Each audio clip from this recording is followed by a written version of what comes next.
Hi guys, vamos continuar o nosso estudo sobre geometria analítica. Agora o nosso tópico será distância entre os dois pontos.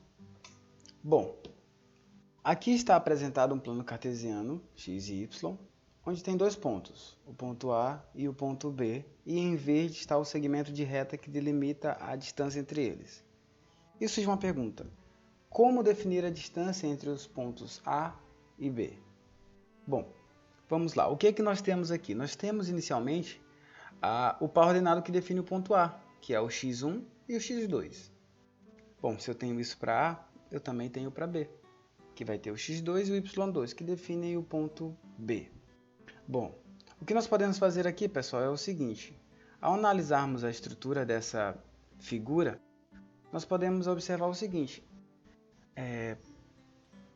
O que acontece se eu fizer o prolongamento dessa parte aqui, ó? Eu vou fazer em zigue-zague para você perceber, ó. Mas lembre, isso aqui é reto. Bom, eu tenho esse prolongamento e tenho esse outro aqui, ó. E que figura é essa que nos surge, pessoal? Bom, é a figura de um velho amigo nosso, né? Que é um triângulo retângulo. Então agora a gente vai ter que fazer uso de umas ferramentas lá da geometria. Bom, se eu quiser saber, pessoal, essa distância aqui, ó. Agora, qual é a distância entre A e B? Bom, eu tenho um triângulo retângulo, pessoal. Então eu posso aplicar o teorema de Pitt ou Pitágoras. Pitt é só para os íntimos, viu? Então a variação aqui embaixo, ó, é minha variação em x, pessoal, ó, que é no eixo x, ó. Eu consigo calcular aqui. E esse outro cateto eu posso calcular ele através da variação de y. Veja. Então agora eu tenho meu triângulo retângulo e é possível calcular a partir dele a distância entre os pontos A e B. Olha, que me diz que a distância entre os pontos A e B é o quadrado da soma dos catetos, ó. É o quadrado de x mais o quadrado de y. Bom, como eu faço para definir, pessoal, essa variação de x? Essa variação de x é só fazer o seguinte, ó, só pegar x2 menos x1.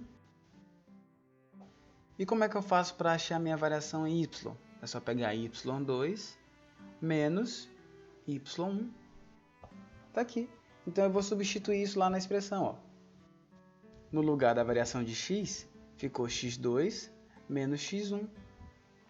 E no lugar da minha variação de y, ficou y2 menos y1. Esse quadrado aqui, ó, eu retiro aplicando a raiz tanto desse lado quanto desse. Então, ó, a raiz corta com esse quadrado e me sobra só a distância aqui, ó. Então a distância é calculada como uma raiz da variação de x ao quadrado, mais a variação de y ao quadrado. Vamos ver como é que isso cai em prova, como é que isso cai em questão. De maneira bem direta, calcule a distância entre os pontos A e B. Bom, eu só preciso saber que aqui é o meu x1 e o meu y1, e aqui é o meu x2 e aqui é o meu y2, né, pessoal? E aí, como é que eu faço isso aqui agora? Ó, é só aplicar na fórmula. Só fazer x2 menos x1. Só fazer x2 menos x1. E y2 menos y1. Ó. Então, aplicando aí, ó, vai ficar 9 menos 1 na variação em x e 10 menos 4 na variação em y. 9 menos 1 é 8 e 10 menos 6 é 10 menos 4 é 6.